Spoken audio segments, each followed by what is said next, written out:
এরপরে প্রশ্ন হলো, বান্দার অন্তরে যে খারাপ চিন্তা আসে সে সম্পর্কে কিরামান কাতিবিন কি জানেন কিনা? যদি না জানেন তাহলে তো খারাপ চিন্তাগুলো ফেরেশতারা লেখেন না, সেজন্য হিসাব হবে কিনা। খুব সুন্দর এবং ক্রিটিক্যাল প্রশ্ন। আমাদের মনের ভিতরে যেসব চিন্তা আসে এগুলো ফেরেশতারা জানে কিনা?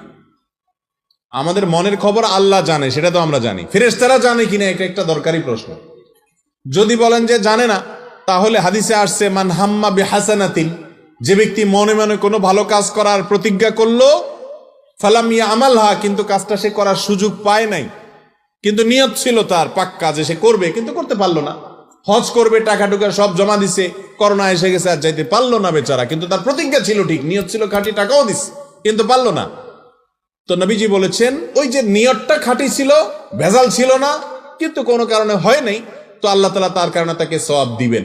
এখন এই সওয়াবটা লিখবে কে? ফেরেশতা। তো ফেরেশতা যদি